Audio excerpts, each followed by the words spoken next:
오늘은 예수 그리스도 안에서 하나 된 자로 살아가라. 이 말씀으로 하나님 말씀을 나누고자 합니다. 여러분, 우리가 하나님 말씀을 얼마나 신뢰하고 또 얼마나 믿고 행하는지, 우리는 하나님 말씀을 믿습니다 라고 말하지만 실제 삶 가운데서는 그게 쉽게 우리 삶에 적용하거나 하기가 어렵다라는 사실입니다. 여러분, 우리가 동화책을 읽으면 요슬램프 지니가 나오잖아요. 지니는 그 소원을 말하면 말하는 대로 다 들어주는, 우리가 그런 것을 꿈꾸잖아요. 내가 원하는 것들이 다 이루어졌으면 좋겠다. 근데 올마이티라는 영화에 보면 짐 캐리인가요?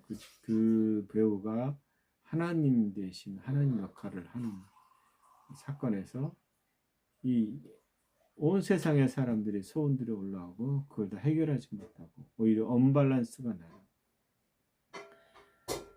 우리가 전능하다라는 말은 하나님이 전능하시고 모든 것을 해결하신다라는 거예요. 우리 삶 가운데 뭐가 일어나면 우리는 전체적으로 알 수가 없어요. 부분적으로 알고 부분적으로 반응할 수밖에 없습니다. 지금 우리나라에 일어나는 이 사태를 보더라도 여러분이나 저나 전체를 다 알 수는 없습니다. 부분적인 것들을 토대로 정보를 취합하고 그 정보를 가지고 반응하려고 그러죠. 한마디로 이 시대에 지금 일어나는 일들을 보면 여기는 분명한 어둠의 영들의 작동들이 있다라는 생각을 합니다. 즉 우리의 싸움은 육과 혈의 싸움이 아니다. 즉 그리스도인들은 지금의 현상을 두고도 편가르기보다 분열의 영들, 눈을 어둡게 하고 진리를 못 보게 하고 나라를 어지럽게 한다면 그건 하나님의 뜻은 아니다. 그러면 바르게 분별하고 시대 가운데 하나님, 내가 이 시대에 어떻게 분별하고 살아가야 될지를 알려주세요 라고 기도하시기 바랍니다. 왜냐하면 우리는 자칫 진영 논리에 빠져서 서로를 미워하거나 분열 가운데 화목하는 삶을 살 수 없기 때문입니다. 그래서 어느 분이 저를 향해서 기도해 주시면서 한 말씀이 기억이 납니다. 옳고 그름도 중요하지만 하나님의 뜻을 따르는 게 더 중요하다. 하나님은 옳고 그름을 분명히 하시는 분이시고 공의로우신 분이십니다. 그런데 그 공의로우신 분이 또 사랑 가운데 행하라고 말한다면 우리 마음 가운데 들어오는 미움이나 분열, 증오 이런 것들은 하나님이 원치 않은 것들이다라는 뜻입니다.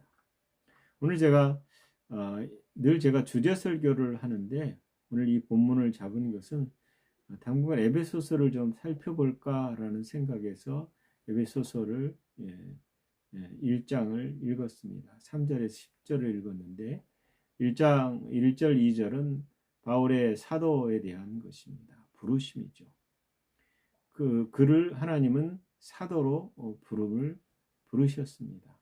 우리도 예수 그리스도 안에서 부르심을 받은 자들이라는 의미에서는 사도입니다. 이 사도는 불렀다라는 의미에서 말하는데, 그러나 오해하지 마십시오. 우리가 사도의 직분이나 선지자의 직분이나 목사의 직분이나 각각의 부르심이 다를 뿐이다. 근데 그 부르심의 목적은 아버지 나라를 이 땅에 실현하는 것입니다. 예수님이 우리에게 가르쳐 이 땅에 하늘에서 이룬 것 같이 땅에서 이루어지다 라고 말할 때에 땅에 이루는 삶이 뭐냐? 하나님 나라를 이 땅에다 넓히는 것이죠. 오늘 본문에서 아주 중요한 핵심 구절은 어떻게 보면 10절입니다. 하늘에 있는 것이나 땅에 있는 것이다 그리스도 안에서 통일되게 하려 하심이라. 이 통일되게 하려 하심이라는 말이 무엇인지를 잘 생각해 봐야 됩니다. 많은 그리스도인들이 신앙생활하면서 여전히 자신의 부족한 것, 아직 도달하지 못한 것, 그리고 더 노력해서 인정받는 자, 이런 인식이 있습니다. 예전보다 지금은 직업에 대한 기준을 그렇게 많이 따지진 않은 것 같습니다. 그런데 여러분, 나이가 들어가면서 느껴지는 것, 깨달아지는 것 중에 하나는 지위의 높음과 낮음이 별 의미가 없구나라는 생각입니다. 돈의 많고 적음도 별 의미가 없다라는 생각을 합니다. 물론 여전히 60 지나고 70 가면서도 더 많은 돈을 소유하려고 하는 사람들이 있습니다. 그리고 그것을 물려주려고 하겠죠. 제발 부탁인데 돈은 자녀들에게 되도록이면 물려주지 마십시오. 그들이 살아갈 지혜만 주시고 하나님을 경외하는 마음만 주시면 됩니다. 우리가 있으면 얼만큼 가지고 얼만큼 누리겠습니까? 얼만큼 먹겠습니까? 그러지 않거든요. 이 땅에서 하나님의 부르심에 더 집중하는 것이 필요하다는 생각을 합니다. 에베소서에서 바울은 1장 10절에서 어떻게 살아야 하는가 이전에 우리에게 선언하는 것이 뭐냐면 너희가 누구인가를 선언하는 겁니다. 그 정점이 바로 10절입니다. 하늘에 있는 것이나 땅에 있는 것이다 그리스도 안에서 통일되게 하려 하십니다. 예수님 안에서 통일되는 것. 에베소서 1장에 여러분 1장부터 쭉 1장을 쭉 읽어보면 그 안에 사랑 안에서 그 안에서 예수 그리스도 안에서 예수 안에서라는 말이 계속 등장합니다. 즉 예수님 안에서 하늘과 땅의 모든 것이 통일되게 하신다라는 거예요. 이 통일된 부르심은 이 통일되다라는 헬라어는 아나케오 파라라의 파라이오라는 뜻이에요. 이게 질서의 회복, 주권의 정렬, 혹은 머리 대신 그리스도 아래로 재편되는 것. 즉 만물이 예수님 아래로 다 재편된다라는 거예요.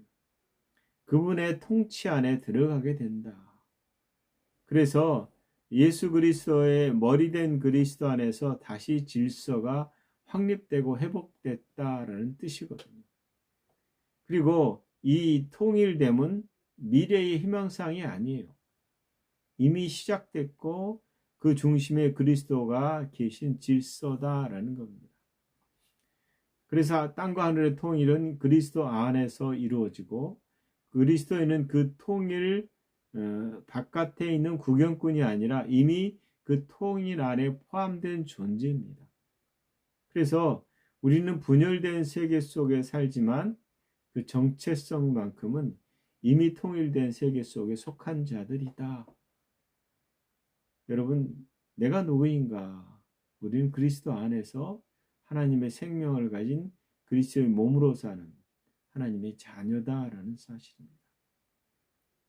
그래서 요한일서 4장 17절은 아주 중요한 말씀을 우리에게 하고 있습니다. 주의 어떠하심과 같이 우리도 세상에서 그러하니라 라는 말씀입니다.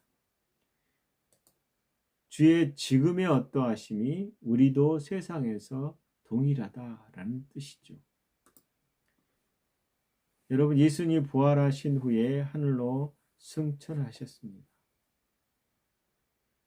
육신의 눈으로는 볼 수 없기 멀리 사라져 버렸죠.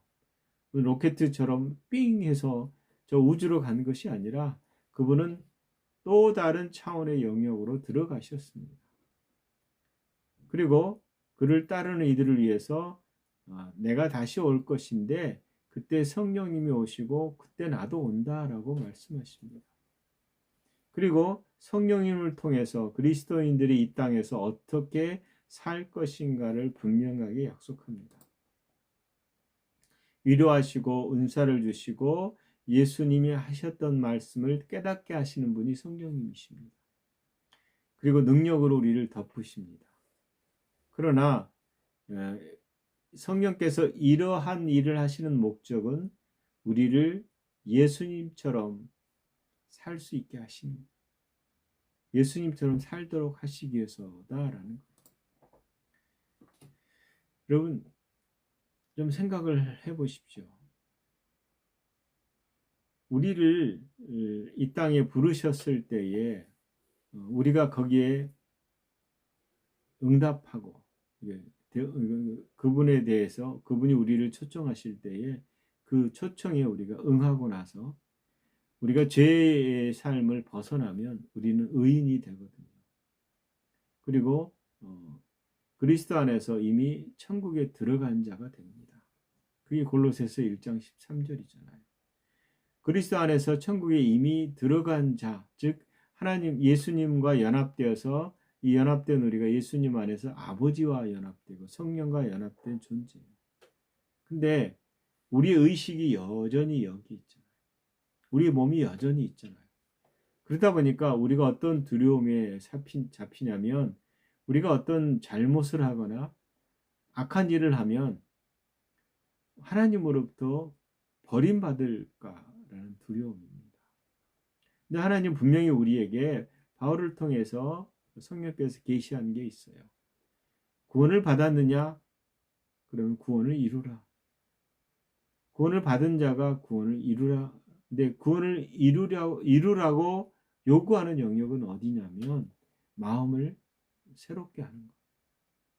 그 다음에 몸을 의의 병기로, 의의 도구로 사용할 것을 얘기하는 거예요. 그러니까 두 영역은 영으로는 이미 하나님 보좌 앞에 있는 삶을 사는 존재인데 이 땅에다 우리의 마음과 몸을 두셨다. 그리고 이 영역은 우리 유선아 사모님이 얘기한 요한계시록에 성전 바깥마다 이방인들에게 짓밟히도록 되어 있어요. 짓밟힌다는 말은 들어와서 괴롭히거나 질병을 주거나 이 생각에 미혹을 주거나 사단이 침범하는 영역이에요. 이 영역을 우리가 단단히 지키고 구원을 이루지 않으면 하나님의 뜻이 우리 삶 가운데서 나타날 수 없다라는 거예요. 내가 하나님 말씀을 동의해야 되잖아요. 하나님 말씀이 살아있다라고 내가 말하고 살아있는 것을 나타내야 되잖아요. 몸으로 아무것도 하지 않아요. 그냥 입으로만 그래 그러고 말아버리면 의미가 없잖아요. 미국에 있는 목사님인지 생각이 안 나는데 이분이 성대가 아니라 이 목소리가 바이러스 감염으로 갑자기 목소리가 잘 안 나와요. 설교하는 목사가 목소리를 잃어버리면 치명적이잖아요. 여러 군데 의사를 동원해서 이걸 해결해 보려고 그러는데 해결이 안 돼요. 감염인데 어떤 방식으로든 치료할 수 없다라는 결론을 내렸어요. 그래서 이분이 설교를 하는데 겨우 설교를 해요. 못 알아 사람들에게는 듣기 싫은 소리가 나는 거예요. 이분이 시편 130편을 설교를 합니다. 그러면서 시편 130편에 나오는 말씀을 설명하면서 하나님의 만지심과 치유하심을 믿는다고 고백해요. 하나님이 여전히 살아계시고 여전히 치유를 원하시고 여전히 우리를 고치시는 분이시다. 생각해 보십시오. 그렇게 고백하는 분의 목소리는 지금 성도들이 듣기에도 어려운 목소리로 그 설교를 하십니다. 자기가 상태가 어떠하든 간에 제가 여러분에게 하나님의 치유하심을 얘기하면서도 저도 질병이 있고 저도 질병이 저를 괴롭히고 이럴 때가 있거든요. 제가 위아리를 해서 약을 먹었어요. 그러면서 고백을 하기를 주님은 우리의 치유자이십니다. 주님이 채찍에 맞은 우리가 나음을 입습니다. 이런 고백을 하잖아요. 이 목사님이 자신의 상태가 어떠하든 진리를 선포했어요. 진리를 선포하고 말씀하는 도중에 갑자기 목소리가 바뀌기 시작하는 거예요. 처음에 이분은 이 바뀌는 상태를 잘 몰랐어요. 근데 목소리가 이상한 거예요. 이분이 깜짝 놀란 거죠. 하나님이 예배 설교 도중에 그의 목소리를 정상으로 돌아오게 하셨어요. 성도들이 그 목사님의 설교를 들으면서 흐느낍니다. 왜요? 그 눈앞에 역사하시는 하나님을 보니까요. 여러분, 우리 삶 가운데 하나님이 역사하도록 기회를 드리셔야 돼요. 그 말은 뭐냐면 내 상황이 어떠하든 간에 그분의 말씀에 동의하고 고백하고 살아야 된다라는 겁니다. 그 이유가 뭐냐면 하나님 말씀은 살아있고 그분의 말씀은 세상을 창조하셨고 그분의 말씀은 만물을 붙들고 계시고 그분의 말씀은 우리를 살리기 때문이에요. 오늘 본문의 말씀을 보면 성령님이 우리 가운데서 우리를 보증하시되 그리스도 안에서 통일되게 하셨다. 머리가 그리스도요, 그리스도 안에 있는 자들이 우리다라는 사실을 얘기합니다.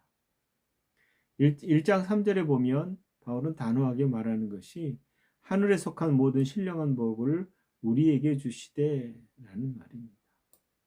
그리스도 안에 있는 자들은 하늘에 있는 신령한 복을 다 받았습니다. 초기에 내가 이 신령한 복이 뭘까? 라는 생각에 은사인가? 근데 은사가 아니라 전체더라고요. 하늘에 있는 자들은 부족함이 없어요. 다 가지고 있는 겁니다. 그래서 주셨다라는 말은 완료된 과거 분사입니다. 즉 이미 끝난 사건이다. 그리스도인의 삶은 복을 얻기 위해서 애쓰는 삶이 아니에요. 이미 받은 복을 살아내는 삶이다라는 겁니다. 문제는 복이 없는 게 문제가 아니라 내가 내 자신이 어떤 차원에 속해 있는가가 그걸 모른다라는 사실이에요. 우리는 땅의 조건으로 자신을 규정해서 이미 성경에서 우리를 하늘의 차원에서 규정하는 것을 놓쳐버릴 수 있다라는 겁니다. 말씀을 알고 진리 안에 잠길수록 경험되어지는 게 뭐냐면 이 삶에 대한 태도가 염려와 걱정과 두려움이 아니다라는 거예요. 끊임없이 하나님은 담대해라. 담대하라. 두려워하지 말라.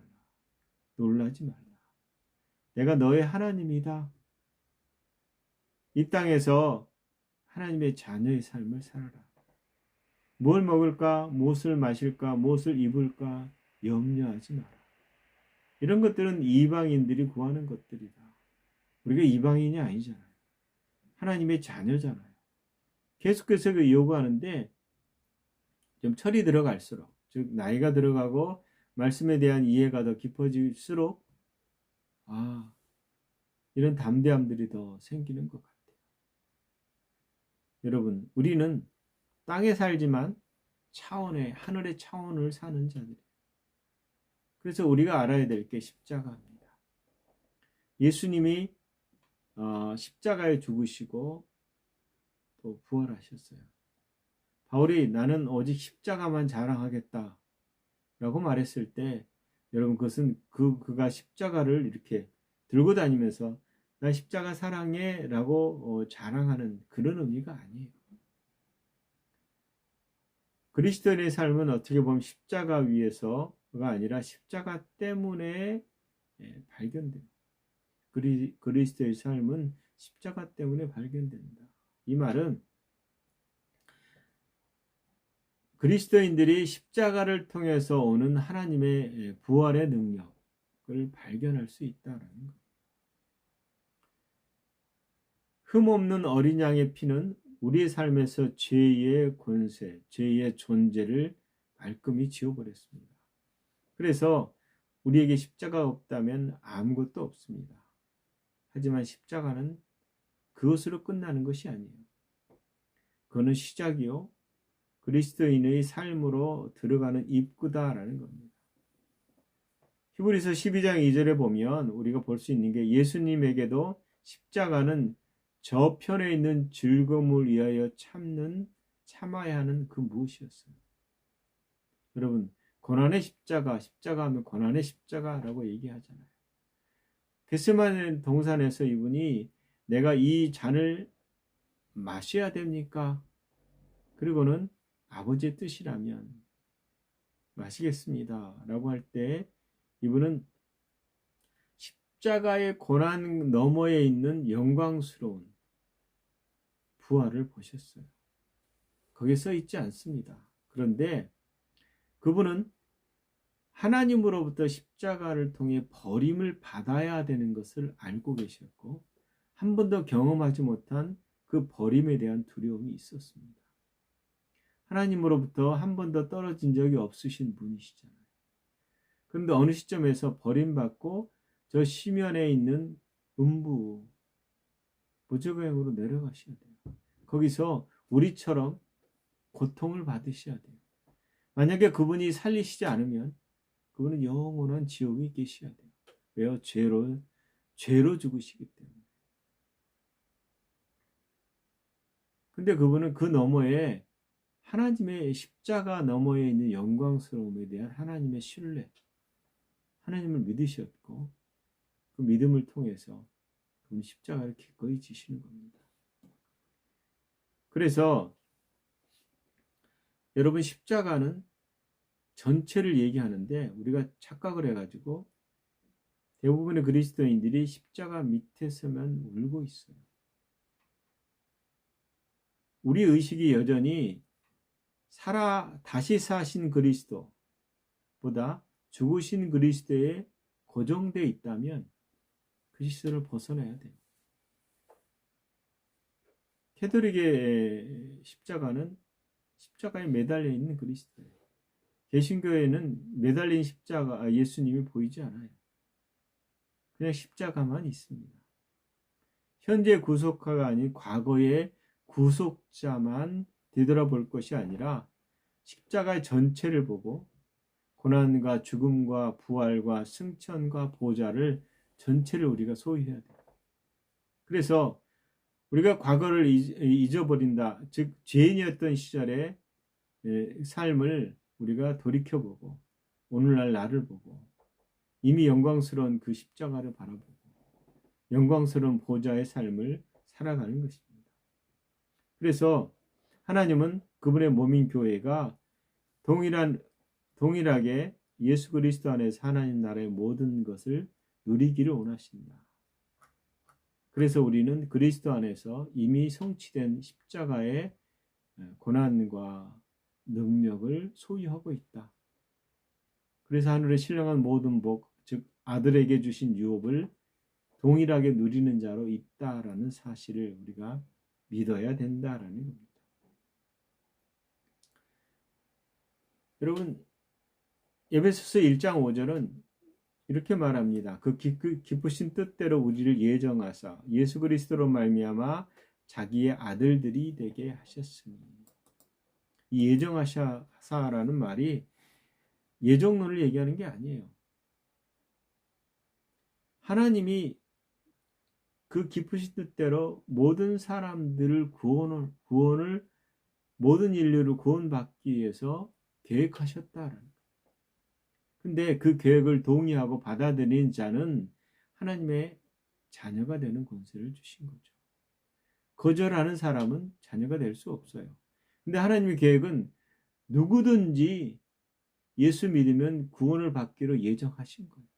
계획하신 거예요. 그래서 모든 사람을 위해서 피를 흘리신 거죠. 그러나 모든 사람이 구원을 받지 않아요. 무슨 말인지 아시겠어요? 하나님의 계획은 모든 사람이 돌아오는 거예요. 그러나 인류는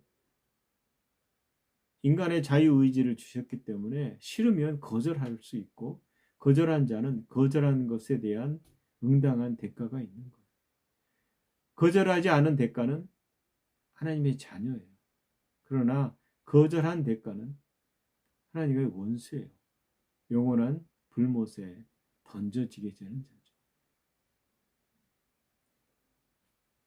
여기에서 하나님의 자녀라는 것이 양자됨, 자기의 아들들이 되게 하심. 이 감정적 위로가 아니라 법적 관계적 신분의 변화예요. 그래서 죄를 줄이면 자녀가 되는 존재가 아니라 이미 자녀이기 때문에 죄와 결별된 존재. 이 정체성은 행위의 결과와 상관이 없어요. 그 출발점은 행위가 아니라 예수 그리스도의 보혈이에요. 그리고 자녀이기 때문에 거룩함으로 부름을 받은 것입니다. 그래서 1장 4절에 보면 거룩하고 흠이 없게 하시려고 라는 겁니다. 이게 거룩하고 흠이 없는 목표의 삶을 사는 게 아니라 거룩하고 흠이 없는 존재를 나타내는 결과예요. 여전히 많은 그리스도인들이 자신에 대해서 거룩하세요?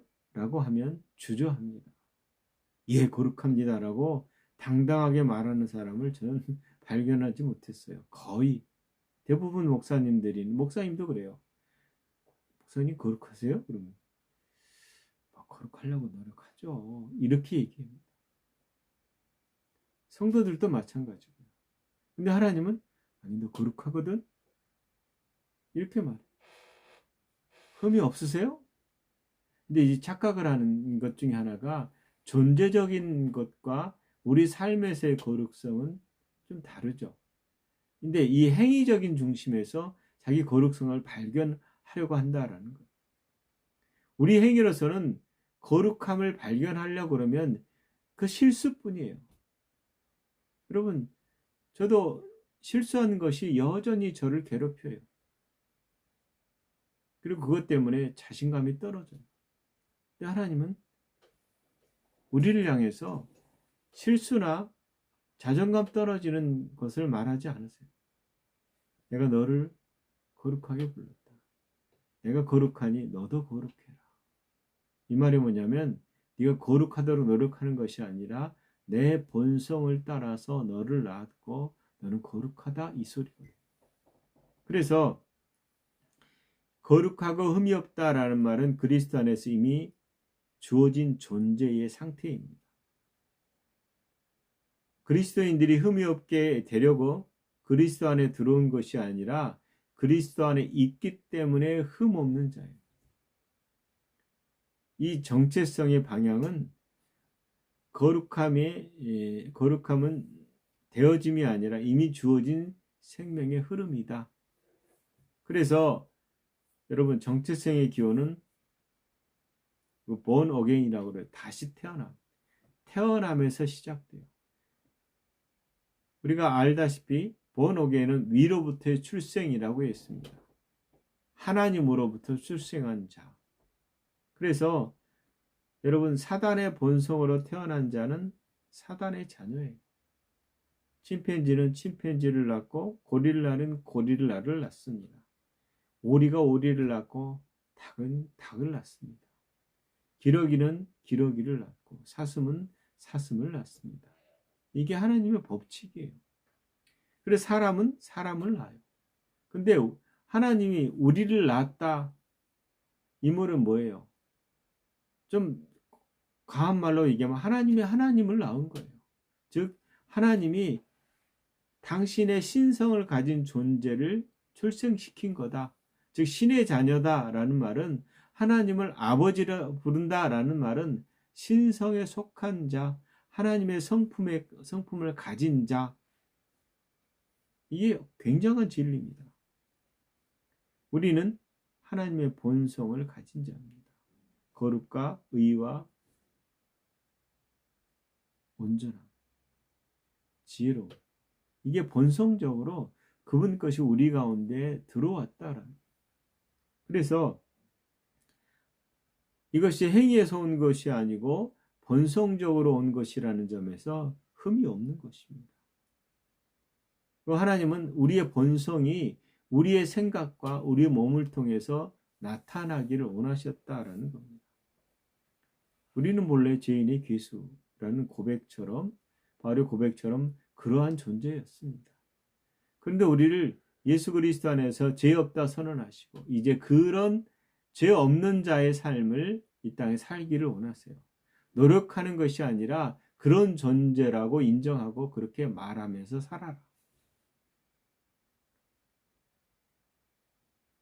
마귀가 우리의 정체성을 너무나 잘 알고 있죠.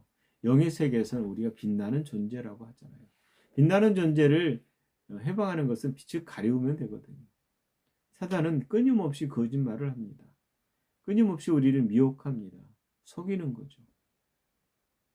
이 잘 속는 사람들이 어디로 가냐? 이단으로 가요.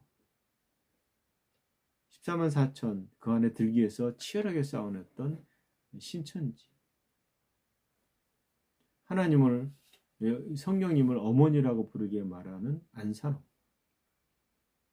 영생교는 조희성 씨가 부천 역곡에다가 영생교를 믿으라고 그러면서 뭐 흰머리 난 사람이 까만 머리 된다.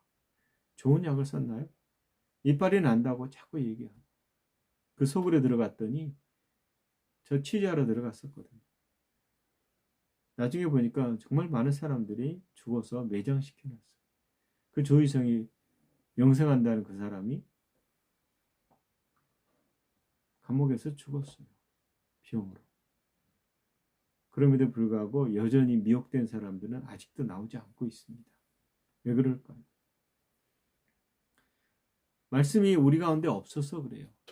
사단의 말을 듣고 사는 자와 하나님 말씀을 듣고 사는 자는 차원이 달라요.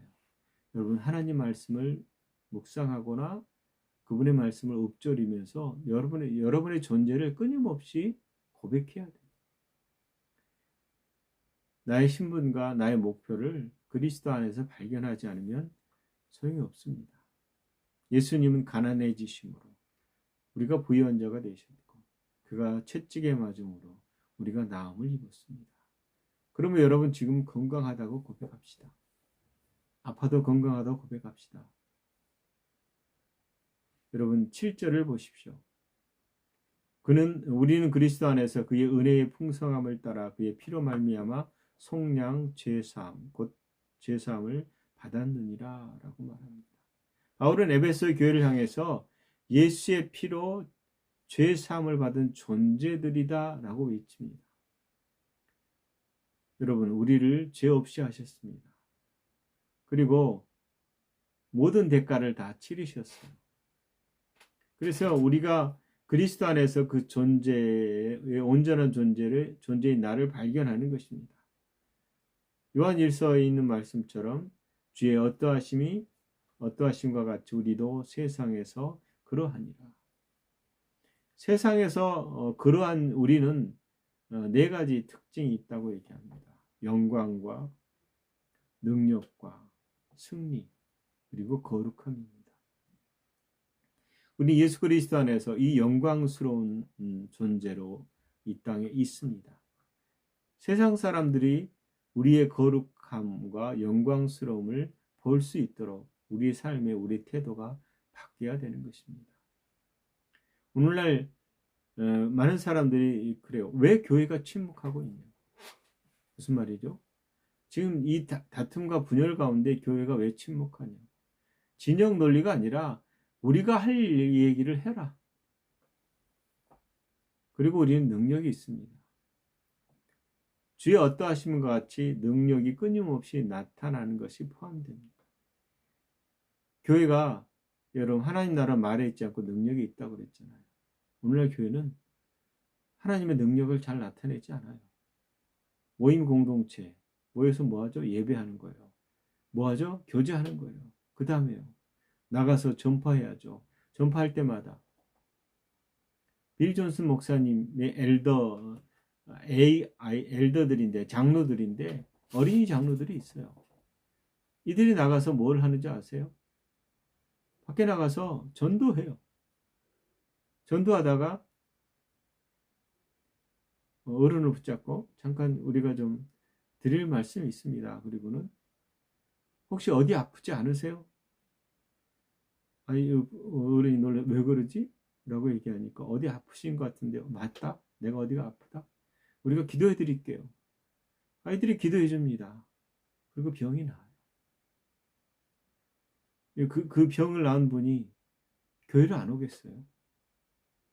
그 빌 존슨 목사님 교회가 베델 교회인데 제가 듣기로는 그 지역이 없어진 것들이 있대요. 술집이 없어지고 병원이 사라졌어요. 왜요? 교회가 병을 다 고치니까. 무슨 말인지 아세요? 왜 우리가 이런 것을 안 합니까? 그냥 예배드리고 찬송하고 교회 교제 나누는 걸로 끝나는 것이 아니라 세상에서 하나님 나라를 보여줘야 되는데 보여주지 못한다는 사실이죠. 우리는 승리하는 자들입니다. 우리는 하나님의 거룩함을 가지고 있는 자들입니다. 이것을 그리스도 안에서 통일되게 하시고 우리의 머리는 그리스도고 우리는 그의 몸으로 이 땅을 사는 자입니다. 우리의 정체성을 잊어버리지 맙시다. 우리가 예수 그리스도 안에 있다는 사실을 잊어버리지 맙시다. 우리에게 예수님의 이름이 있고 성령님이 있고 하나님의 자녀요 부족함이 없는 자로 여러분 이 땅을 그 정체성을 가지고 다시 한번 또 살아갑시다.